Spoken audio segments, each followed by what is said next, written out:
opportunity to be able to slightly enrich the lives of you. So again, welcome to everybody. Thank you for the gift of your time. We've got a really cool one planned for today, or I think so anyway. But listening to that video, Admiral McRaven, it's kind of like, okay, I've got nothing to add to that. It's amazing. But let me just share my screen.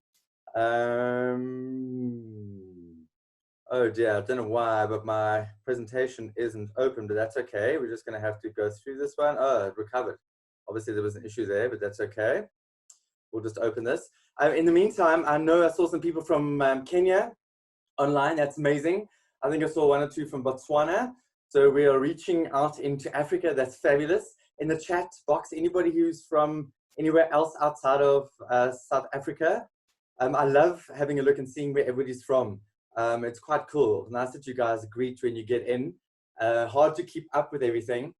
So yeah, thank you, and very, very, very cool to have you all here. Let me have a quick look at the chat before we start and wait for the presenter to load. So Leidenberg, Zimbabwe, there we go. Nice. Juliet from Zimbabwe, a lot of, oh, sure. Rustenburg. I said outside of South Africa, damn it. Botswana, St. Francis. Namibia. Wow. Okay, cool. This is great. Monterey, where's Monterey? Just kidding. Okay, here we go. So today is quite cool. I'm going to take you back to one or two quick little reminders, but otherwise all brand new content today, and something that I'm quite passionate about. In fact, I'm extremely passionate about this.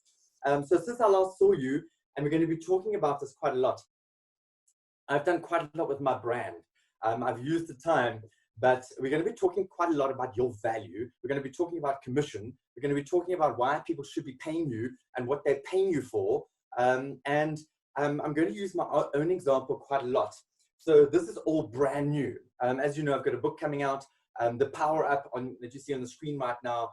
That power is on the front cover. I'm extremely fortunate to have somebody in the UK. Her name is Anna Hick, who does all of the marketing and collateral. She's just brilliant at what she does. I'm extremely grateful to have Deborah, my life partner and business partner, who takes the pics. So this pic in the background there is also Deborah, and then Anna adds her flair to it. But the collaterals only come after everything. So you've already had, this is week number 4 and you're only seeing collateral. I painted the wall behind me. I didn't think about the fact that it's inverted, so you can't read it. Sorry about that. I'm going to have to fix that for next week. But what's quite cool is it's a blackboard, so I can rub it out and put stuff on there. But I've prepared 1 or 2 things you're going to have to read backwards. So this is really cool. It's very valid. I'll play the first couple of minutes.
Okay, so we're gonna leave it there. And to me, I was sitting on a exercise bicycle the other day, and that song came in the earphones, and I was thinking about what I told you a couple of weeks back about looking out the window of my office, looking at the grass, look at the garden, look at the road, the trees that are losing their leaves in autumn now in Johannesburg, and thinking if I just did that, and if I closed my eyes, I've been here before, and what's different?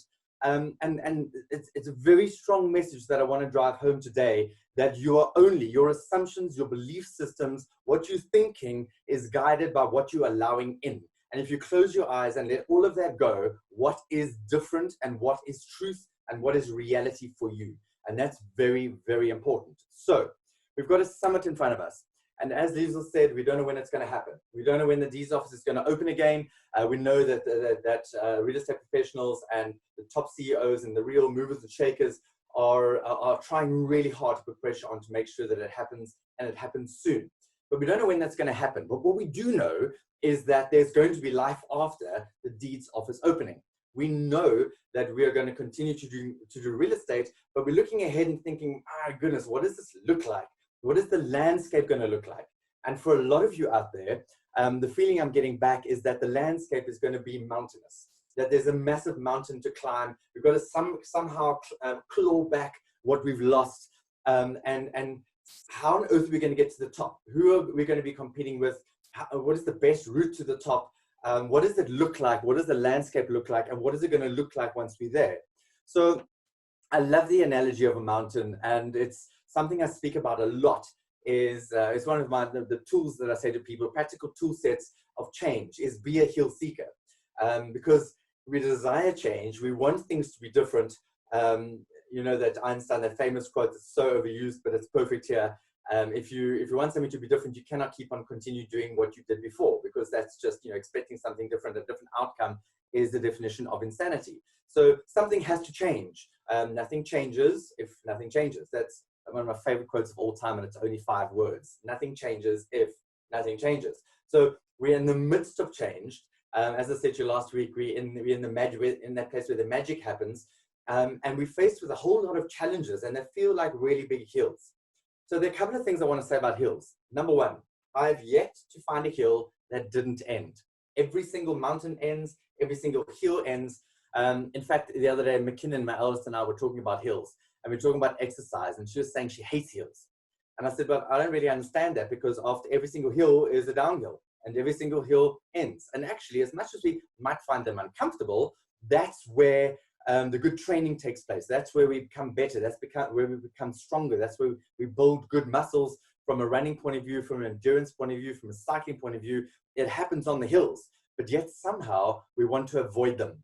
Well, we can't anymore. There's no way around this one. We've got this hill. We've got a number of mountains to climb, and I want you to be a hill seeker. And then the other reason that I think is extremely important is that most people avoid the hills. So if you're that person who says, yes, here's a hill, bring it on, because I know that every single hill ends. I just need to keep moving forward. You are not ordinary, and that means you're going to leave half your competition behind. Already what I'm seeing, and it's the reason why I decided on this content today, is that a lot of your competitors out there, and hopefully this is not you, are already starting to put messages out there, which is taking the easier path, which is messages of, and I almost don't want to use the word, but I'm going to, slightly desperate messages in terms of value, and trying to position themselves out in the marketplace as a cheap option. And I use the word cheap, but we'll go there, because I think we can look at things a little bit differently, and I'd like to urge you to do that. So you're probably 1 in 3 of you watching this video is currently counting down the days and actually counting them off. And I don't do that. I don't even know what day we're on right now. And the reason for that is because we don't actually have a date. Yes, we've got the 30th, but do we know that our industry is going to be one of them that's going to be let out of, get the let out of jail free card early? I don't know that. Is it going to open before that? I don't know that. Tomorrow evening, we're going to hear again from President Ramaphosa about what's going to happen with the lockdown. Do I think it's going to be extended as it is right now? No, I don't. I don't think that South Africans can handle that. But I'm not counting down. And the reason I'm not counting down is because that puts me in a place that is somewhere other than here. And you've heard that from me a lot, how important it is that you live in the moment, that you are present in this moment, because it's all that you can control. So I don't count the days off. And I think that's quite important. This is my take on a countdown. This is what I looked like in one of the Ironman races I took part in with brain cancer. So you've heard me say this before, I'm going to repeat it. The question is, Richard, how did you get through a full Ironman with stage 4 brain cancer? Well, the same way everybody else did. There were no new rules for me. There were no different distances for me. Richard with brain cancer got to do exactly the same thing as all the other people. How did you do it, Richard? Well, all I could do is control my own thoughts, right? At this point in time, I'm walking and I'm really battling. I'm in a world of pain and I'm in a world of suffering. Do I count down the kilometers? No, I don't. It's a 42.2 kilometer run. If I'm thinking of 42, already I've got this idea of 42 in the distance, and I'm counting down every single one, and there are markers, there are kilometer markers, every single kilometer you can count it down, 17, 18, 19, 20. But all that's doing actually is making it longer for me because I'm in that kilometer. I don't want to look ahead. I've had some races that have been amazing, where I've been in top performance, I haven't had cancer, and I've been racing the event, and all of a sudden I've got cramps. And I'm counting down, looking at the watch, and the next minute, boof, blown sky high, and that goalpost is now gone. And now somehow I've got to survive the next couple of kilometers. And how do you do that when you're not in the present time? So for me, right then, all I need to think about is just keep moving forward. What are the things I need to do right now? It doesn't matter what kilometer I'm on, because it's not going to change the fact that it's 42. All I've got to do right now is concentrate on this. And the moment I take my mind and attention to thinking forward and thinking in the future, I've taken it off from what I'm doing right now. And that for me is dangerous. I respect the fact that I'm not you and you are not me, and we are all different. But that's how I do it. I live in the moment. And I'd really urge you to do that right now, because I think that is your superpower, is being able to be in the now and transact in what do I do today? Make my bed today. What are those things? So the world breaks everyone, and afterward many are strong in the broken places. Ernest Hemingway, and I love that. And again, that's the mountain. There's some mountains that break people, not you. Some people, not you. Many are strong in the broken places, not many, you. That's your choice. And I know that we're struggling right now. I know that. I know that we're looking at this thing and thinking, wow, is there an end in sight? I'm seeing agents being extremely inventive in terms of videos, and in terms of getting sellers to help out, showing places in their houses, showing videos that aren't captured online somewhere. I heard today of an agent in Cape Town. He and his partner managed to secure a 9-point-something million rand deal. All suspensive conditions waived in terms of suspended to viewing of the property, because they were able to get a good enough look in the property and were able to see everything, every nook and cranny. And I love that. I really, really love that. So we're moving into uncharted territory. You know that. And are we ready for it? Yes, we are. And are we going to get stronger? That is your choice. So today's talk is entitled The Price of Lockdown. And what I really want to talk about is this idea that your commission somehow is going to be negatively impacted by lockdown. Now, I'm not an expert. I can't look into the future. None of us can. If any of you have ever gone to those people that can see into the future and have got like a little ball and whatever, I would suggest not going back, because not one single one of them predicted this. Not one in the world predicted this. And here we are. Anyway, I digress. So the price of lockdown is, we can measure it now. What number of deals do you feel that you've lost in this period? How much income does that represent to you? But I think that's where the price of lockdown really should end.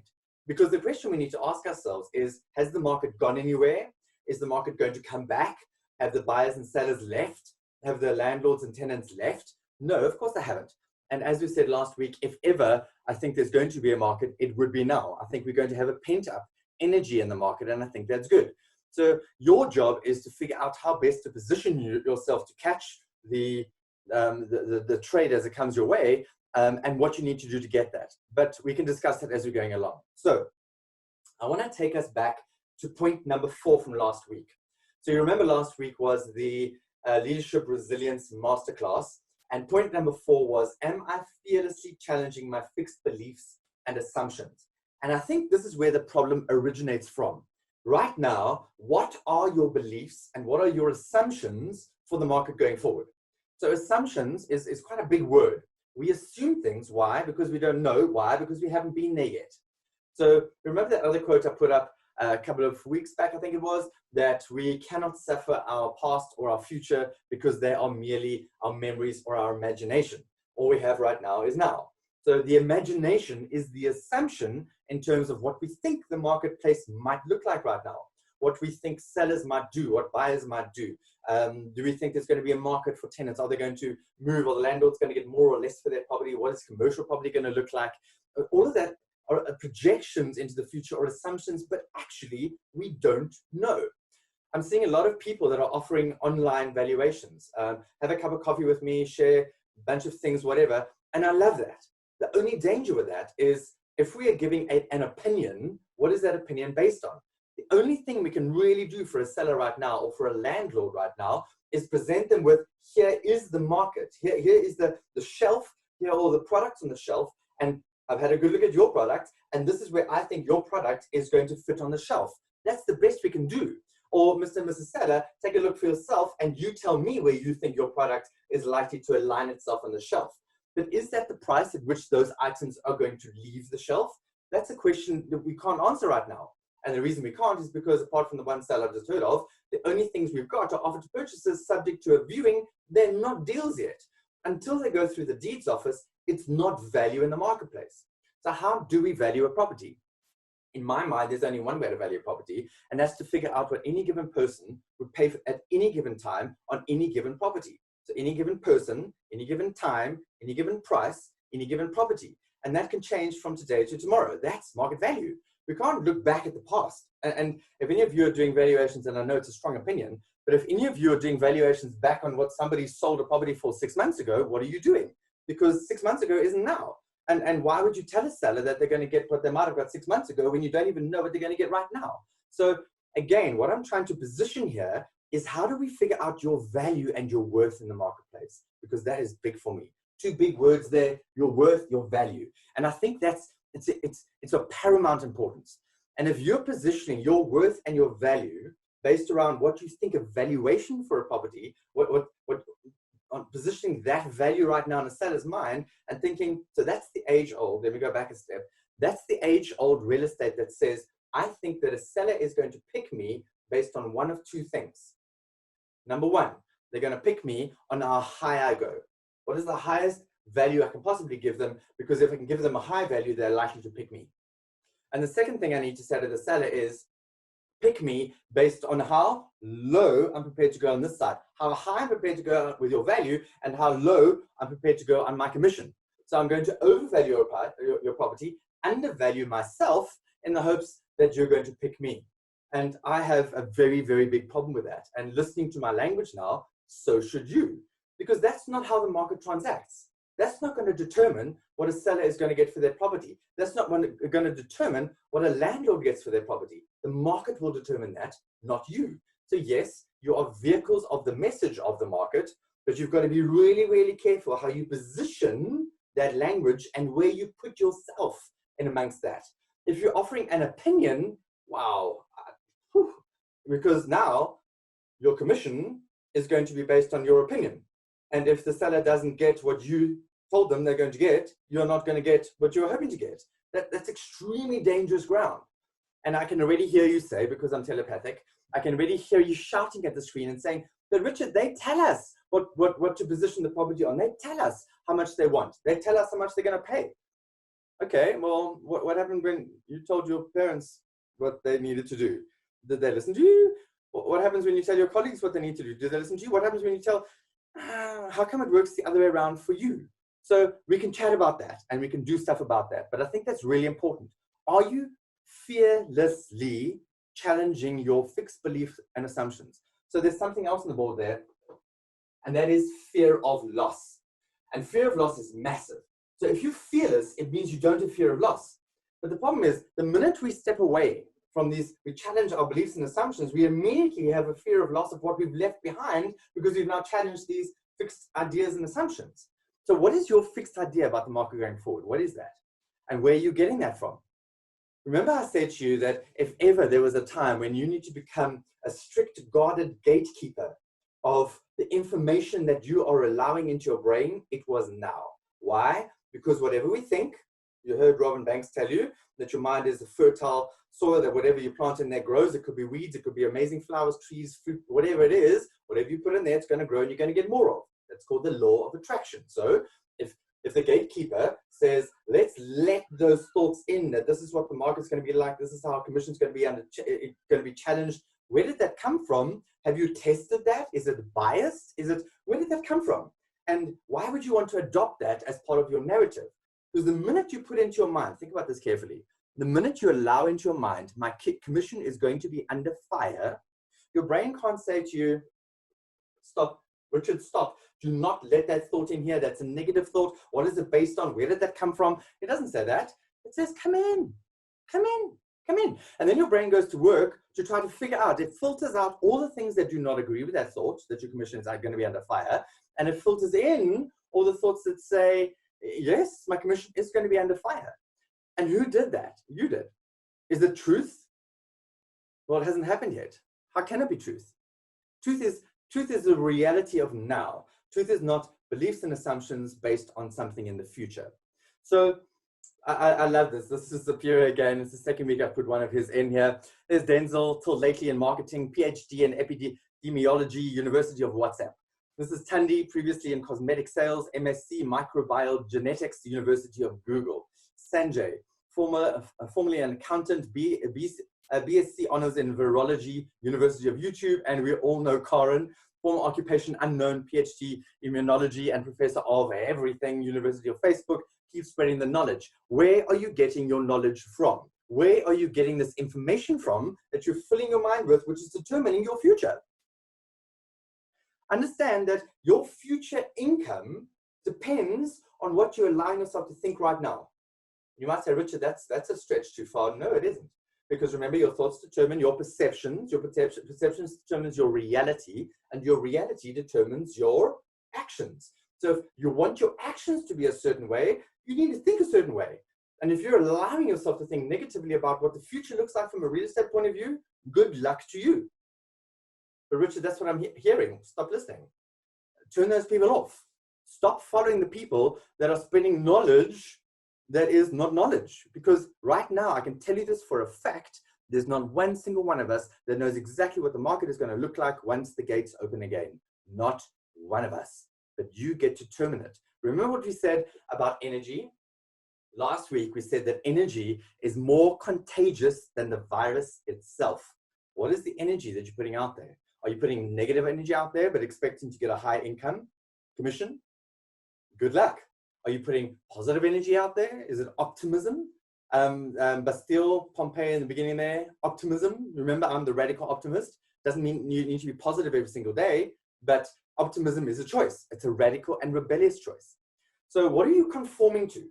And you might be conforming to what was before in real estate.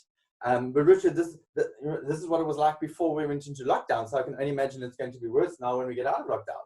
Well, no. A world of stuff has changed. The sellers who were the sellers before lockdown, even though they haven't sold their property, are not the same people now after lockdown. They're not the same people. And the same thing for the landlords.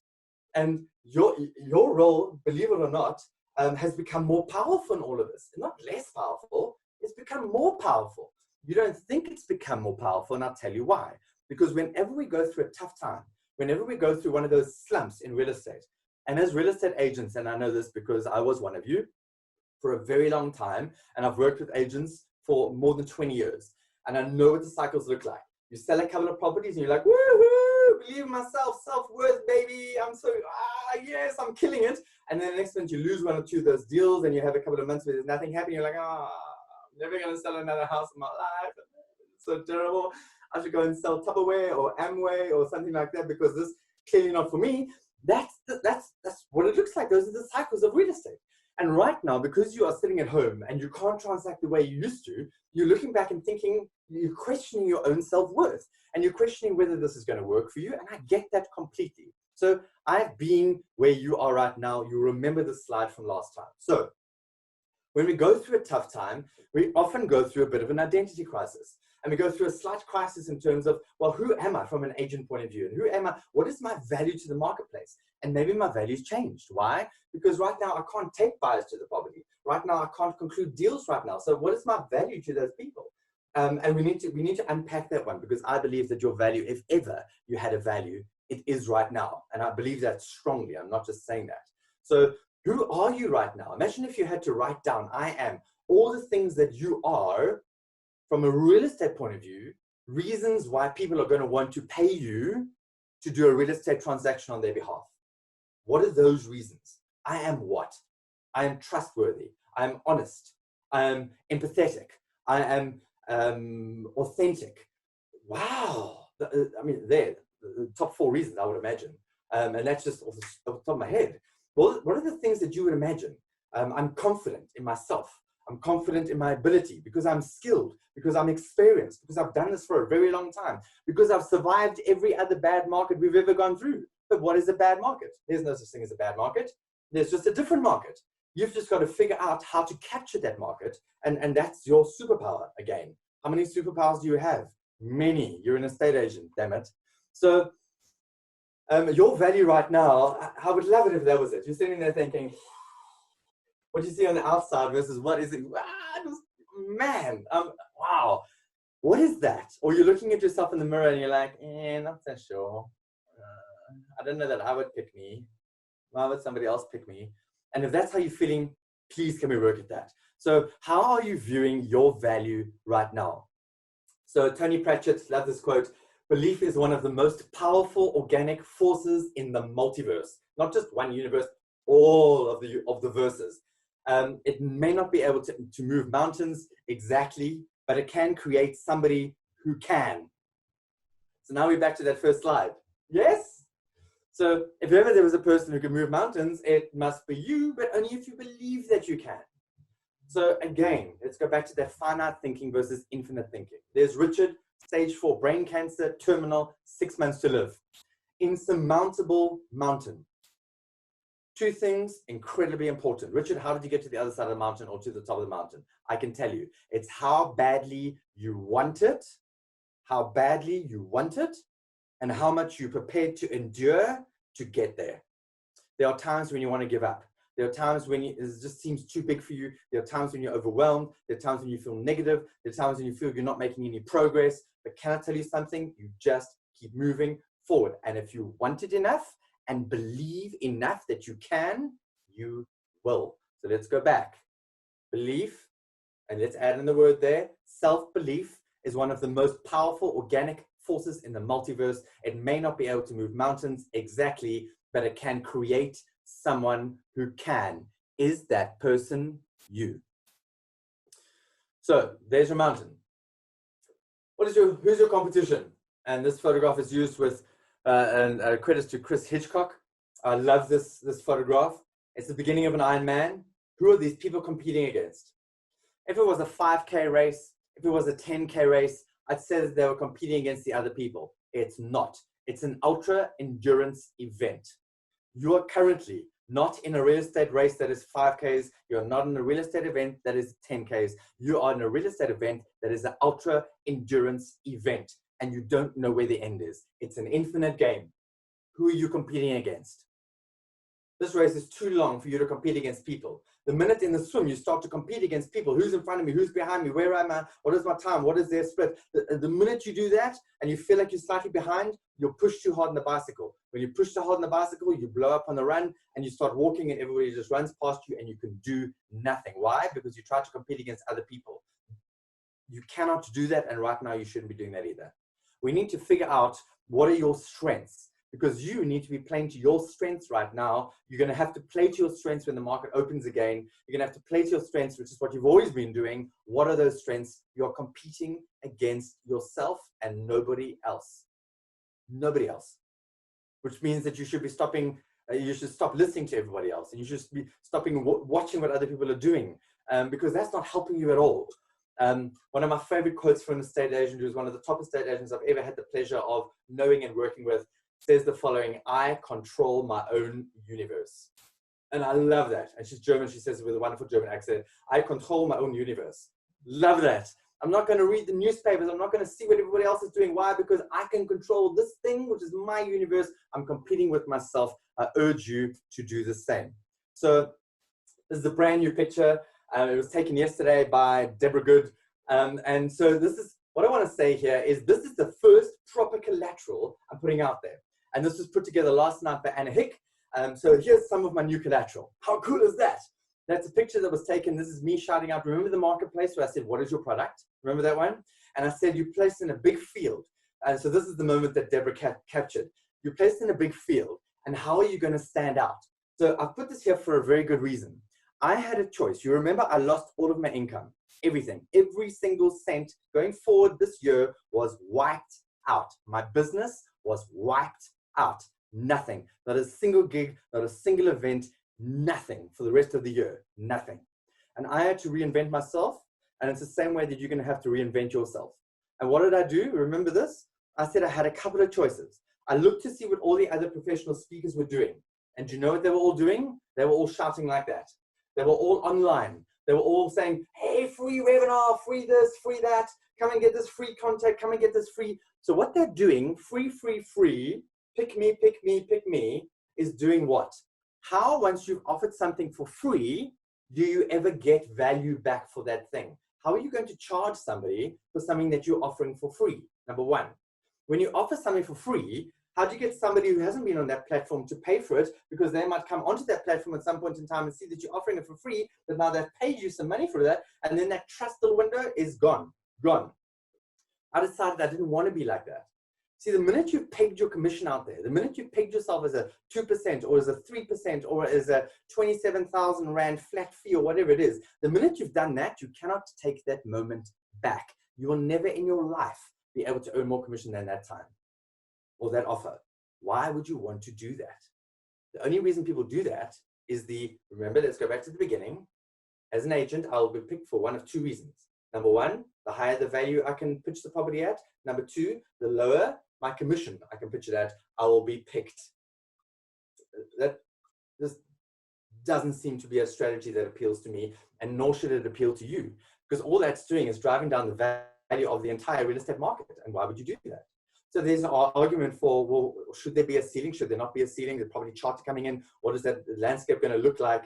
Well, how much are you worth is essentially the question I want to ask you. So for me, I decided I wasn't going to be that guy. I'm not going to be the guy that stands in the field and says, pick me, shouting louder than everybody else and offering deals and offering value and offering specials and all that kind of thing. Because at that point in time, somehow I'm giving away myself and my value and myself, everything. And for what? And that moment hasn't happened yet. So if you're one of those people that is already starting to drop your commission before we've even got into a transacting market, I need you to challenge your beliefs and your assumptions. Why are you doing that? Because then I need you to reflect inside and say, look yourself in the mirror and say, well, why am I doing that? Why am I actually doing that? Is it because I'm feeling desperate? Is it because I'm feeling like I might not be able to crack it on the other side of this mountain? I might not be able to get to the top. So already I need to somehow do something.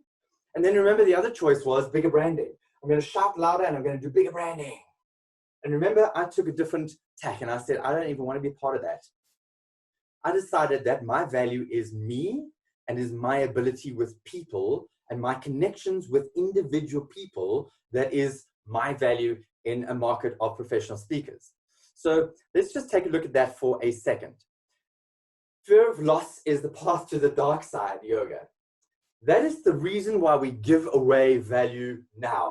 We give away value before we've done something. We pitch our price before we've done something because we've got a fear of loss. If I don't do this thing, I'm going to lose out. If I don't do this, I'm not going to get the deal. If I don't do this, I'm not going to be able to compete against the people that are charging more. I have a fear of loss, and it's my fear of loss that drives my behavior. I don't think any behavior that is driven by a fear of loss is good behavior. And I know it's hard in the market right now. I totally get that. I understand you're looking at your future right now and you're thinking, this looks bleak. How do I do something here? Well, I need to pitch it at, and I'm seeing it all over the place. The fear of loss is making them do some crazy things. And I think they're things you're going to regret. So what is your currency? We're talking about the price. What if we lost things in terms of the marketplace? The price of the virus. What is the currency that you trade in? So I'm going to have a look in the chat box here. Just pop me a quick word. What is the currency that you deal in?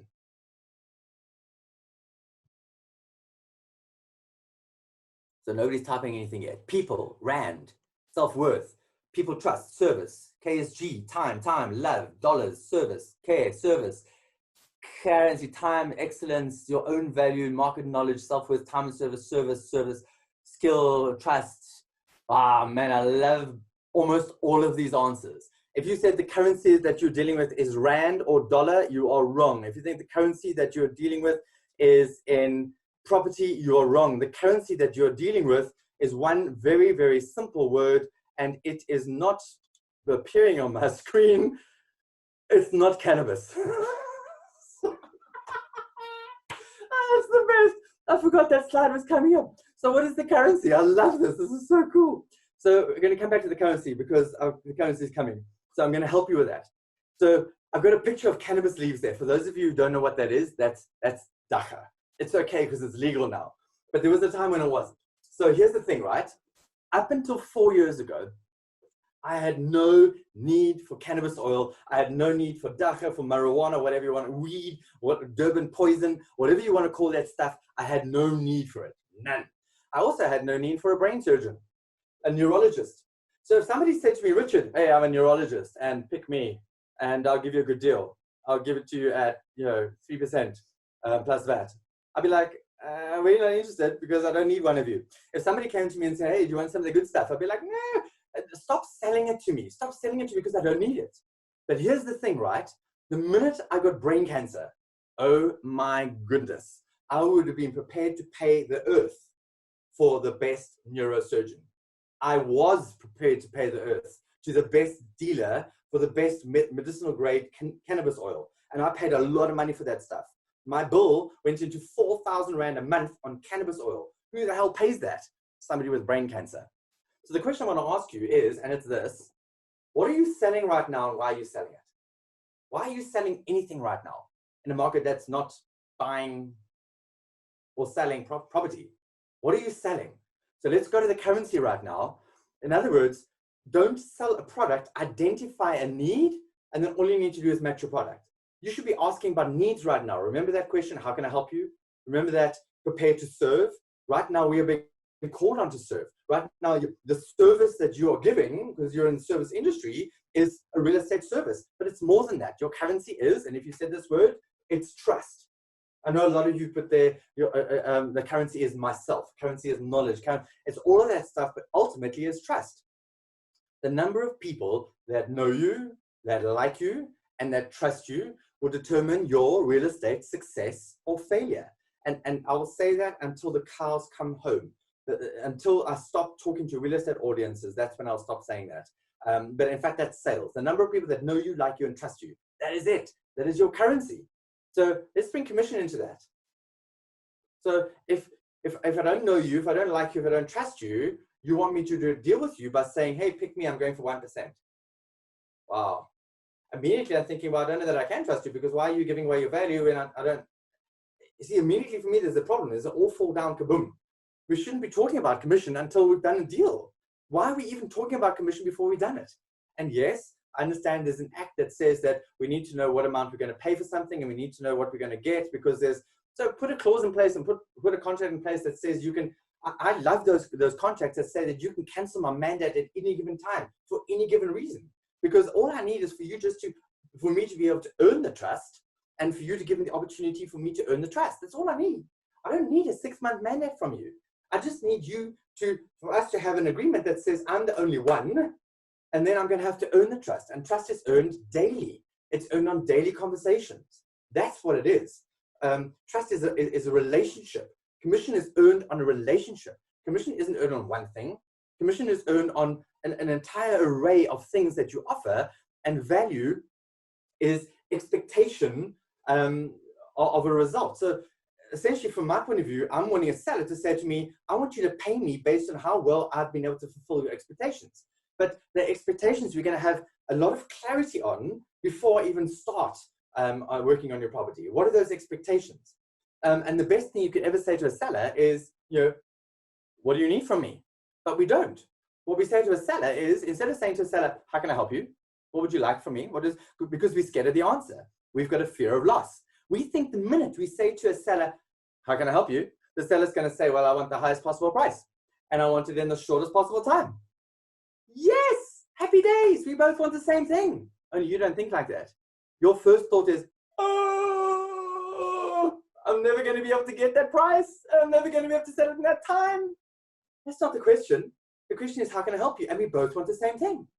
like every single estate agent, every single 1,000, almost 300 of you that are watching this want the same thing. You want the maximum amount of commission that you can possibly earn. Of course you do, because you're worth it. So imagine if everybody in the industry was pushing it up, and everybody in the industry was pushing up prices realistically, and everybody in the industry was able to sell houses in the shortest amount of time. I can tell you how to do that. That's a different conversation. But essentially, that's not what we're talking about right now. We're talking about expectations and how we manage them. And that's where trust is.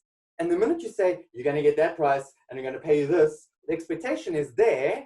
And how on earth are you going to bridge that gap? You're not.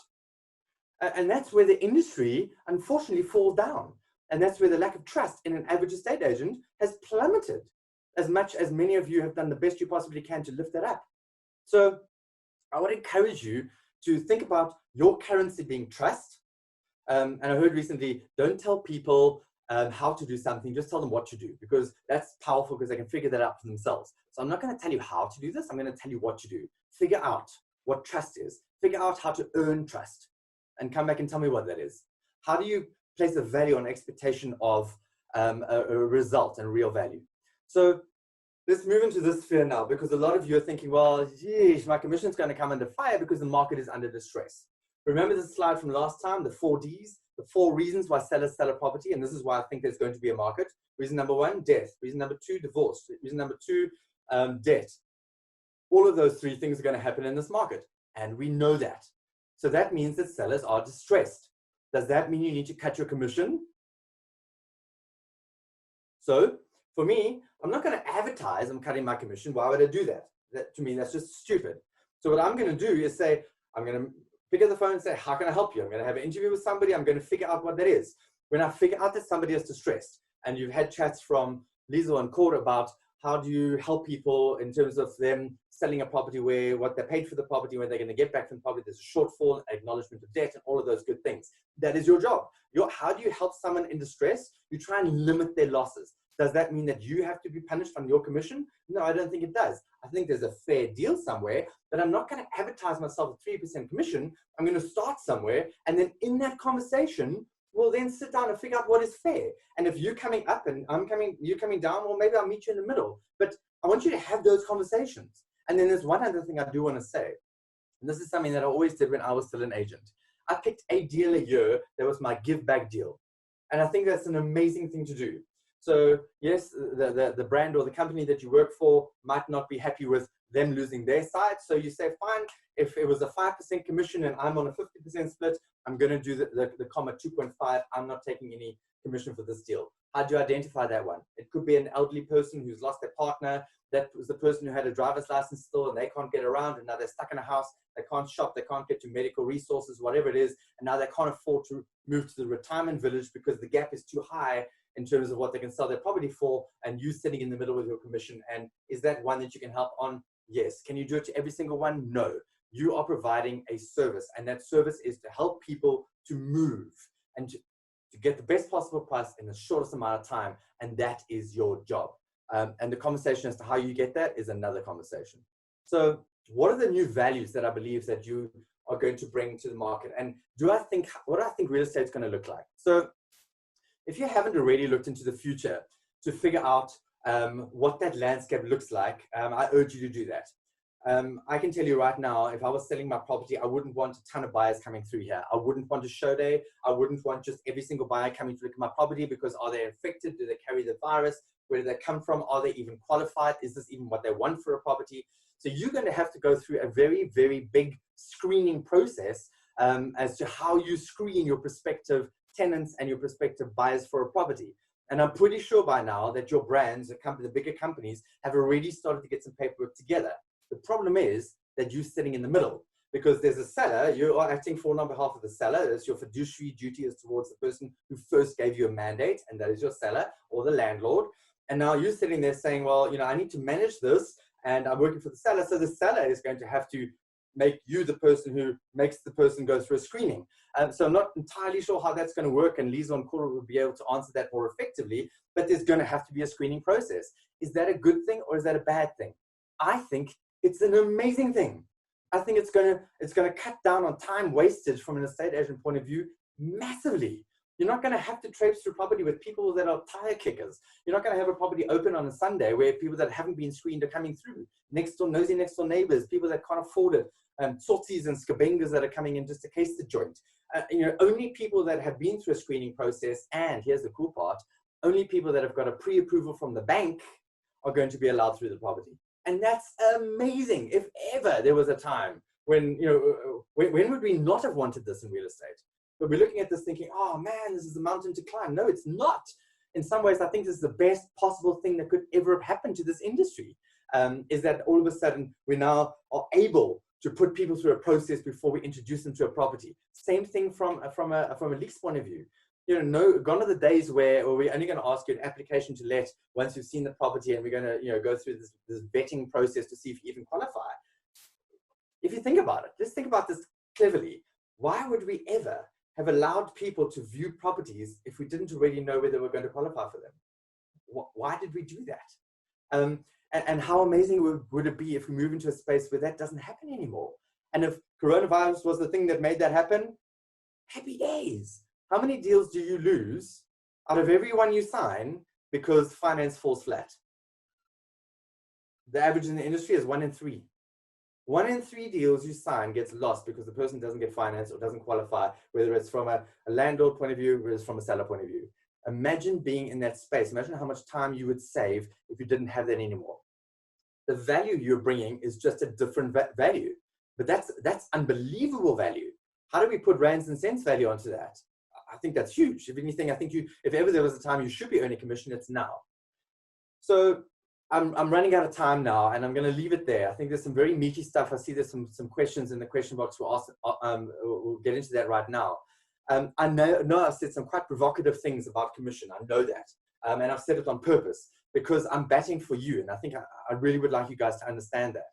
And right now, every single one of us is in a position saying, how do I put a monetary amount on my value?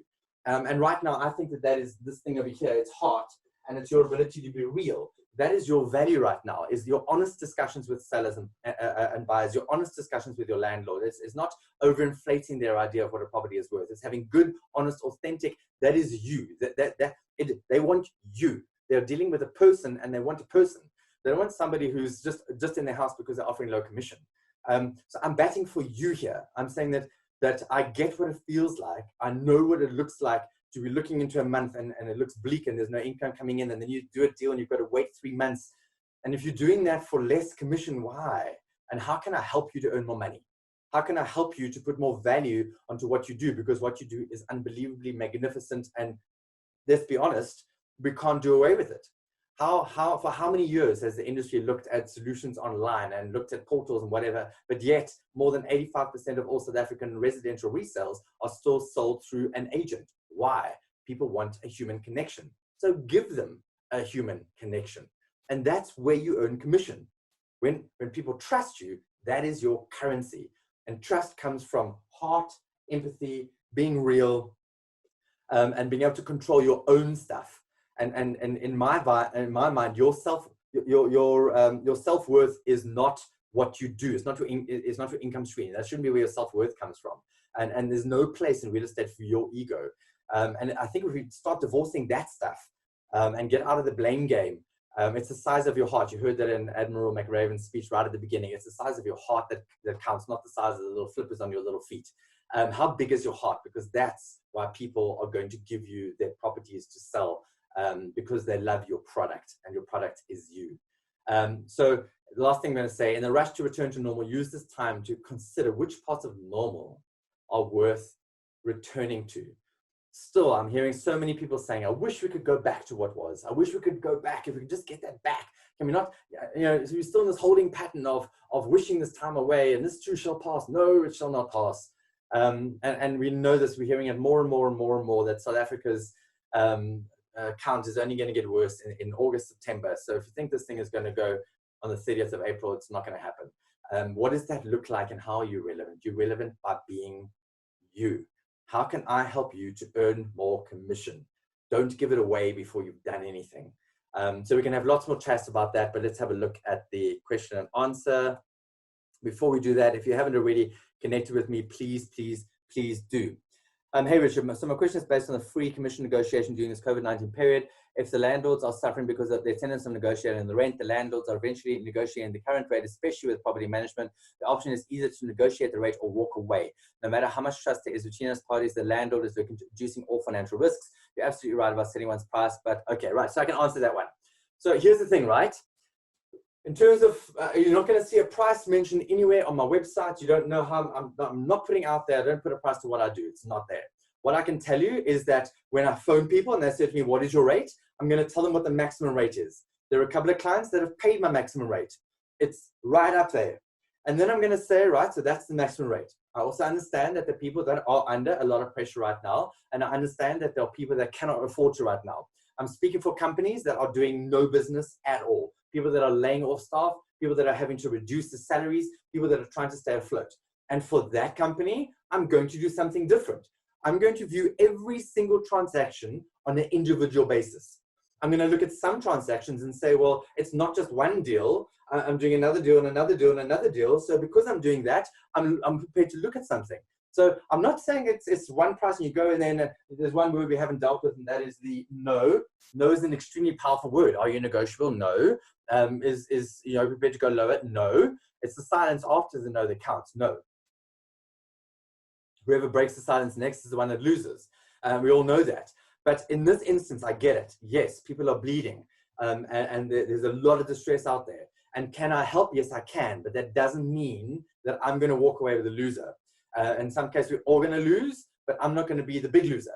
And I can help you to figure out what percentages are and how to work things out so it's a fair deal. That's an easy conversation. But essentially, I think I'd like to answer that by saying that I would like you to deal with every single case on an individual basis, and only once you've done something. I'd rather you say to somebody, this is the maximum I'm ever going to charge you, but actually I'm negotiable, and we're going to negotiate that once I've done something. That's what I would love you guys to be doing right now. So let me see if there's another question here. I think we can take one more. What would the answer be when the seller tells you that but XYZ only charges 3% commission? This is such a simple one. Why am I here? Why are you talking to me?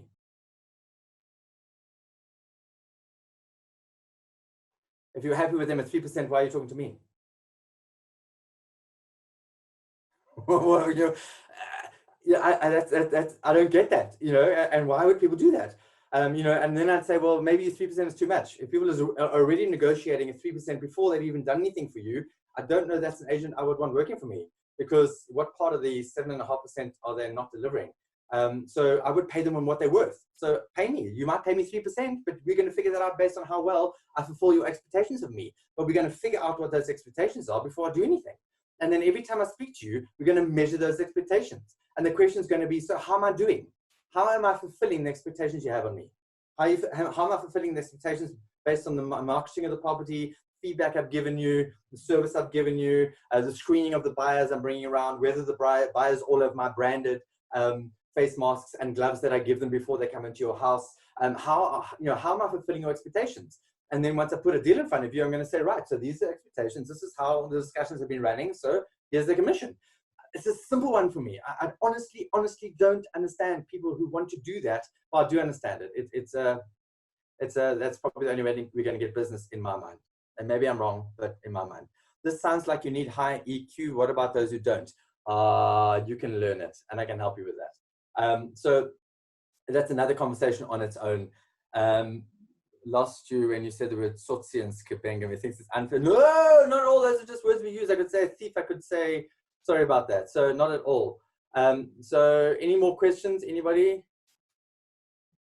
And if not, I'm going to hand back to the many agents are not worth the commission they expect. Yes, they're not knowledgeable, trustworthy, or reliable. It is a last resort industry more so than ever before. Okay, I'm going to end off on this one. So I'm that person that is mentioned there. I'm the guy that got into real estate as a last resort. I told you guys this before in the second session, being a survivor. I had a big swimming school, and it was taken over by Virgin Active, and our rental went up 300%, and we lost 43% of our clientele. I had to go and find another job. And I was approached and became an estate agent. It was the last thing I ever wanted to be. But you know what? I decided I was going to be the best one out there. And because the bar was pretty low at that point in time, back in 2002, it was pretty easy to look like you were better than the rest. And quickly I realized that actually it wasn't hard to be better than the rest. And actually you could really stand out by being pretty amazing. And it was pretty easy. You just had to make people feel important, respected, and heard. That is your job. And that's what trust is. How do you make people feel heard, important, and respected? Yes, the bar is extremely, extremely low. So how can we deal with that? By offering service that is a cut above all the time, all the time, all the time. And your reputation will precede you. And eventually those people are going to be weeded out. But you've got to get better with your arguments about your self-value and why you are charging the commission you are and how you're backing that up. That's the most important part, which is the self-belief part. And yes, I do agree. And that's why the argument is, well, maybe the 3% is too much money. And maybe you shouldn't be paying them that. And let's have a different discussion. Maybe what if I said to you that you could pay me 3% if I gave you 3% value? This is what I'm offering. If I only deliver 3% of whatever you've been expecting, well, then fine. Then that's fair enough. But I think we can have far more intelligent conversations rather than just already, before the market's even transacting properly, saying we're already cutting commission. And that's an issue for me. And I know I've got out on a limb here, and I know I've said some brave stuff, and that's okay. I will stand by it. Why? Because I believe that what you do is an amazing thing. You deliver an incredible service. I know what it feels like. And right now, if ever there was a time you need to stand up for yourselves, and if ever you deserve the commission you earn, it is now. So that's me done on that note. Is there anybody left? Did they all leave? Can you see me, Richard? I can see you, Cor. Just wait for Liesel. There's Liesel. I was just writing down there with the 4 things that you said. Why choose me? And but the one I put down is innovative. I'm innovative. Better than the next person. So thank you for that. Really inspiring. I took some notes on that as well. The comments that are coming through are brilliant once again. Everybody's loving it. Just for everybody quickly, tomorrow at 2 p.m. We'll have Legal Thursday again with Liesel Greyvensteins. And tomorrow we will be discussing taxes in property transfers. There's plenty of taxes that we work with that I think not many of the property professionals are aware of. Liesel will highlight those and then go through the other ones on that. So look out, the invites will go out after this. So look out, it should be out by about 5, 6 o'clock tonight. The invitations for tomorrow, 2 p.m. Legal Thursday. Richard, once again, brilliant. To all the property professionals, thank you from Van Deventer and Van Deventer, myself and Arno, and Greyvensteins. Liesel, thank you so much. I will hand it over to you. Thank you, Cor, and thank you, Richard. Thank you very much. What an absolute pleasure. On a last note for me, if there's things you want to ask, but from a commission point of view, you know where to find me. You guys can always interact with me on any of the social networks. I'm very open to that. Email address, telephone number, it really doesn't matter. I love being challenged on opinions. I hold strong opinions, and that's okay. Or strong opinions weakly held, and that's okay. So challenge me on those things. But at the end of the day, I'm batting for you, and let's go and deliver value, because that's how you're going to get paid at the end of the day. Hang in there. You are going to get through this stronger. Thank you for your time. Richard, just one more thing, guys. I'm going to launch the poll, Richard, that we tried, I think, 2 weeks ago. So yes. I'll switch off my camera. Liesel will switch off and we'll mute and all of that.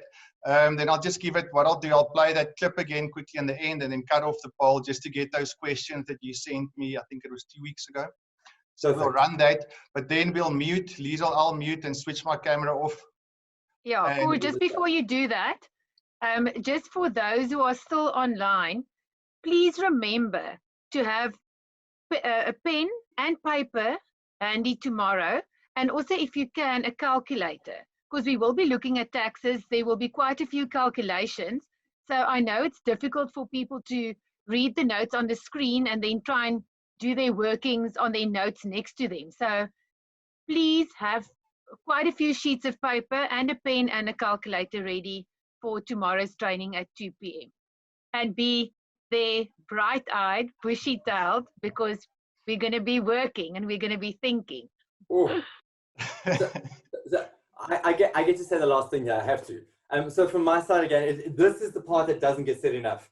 is to quarter to Liesel van Deventer Greyvensteins. The industry seriously owes you a massive, massive debt.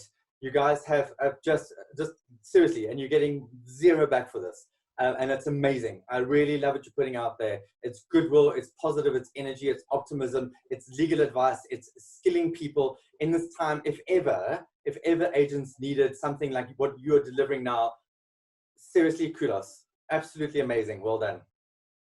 Thank you. Cool. See you next time. I'll launch the poll, guys, and then we'll see you tomorrow.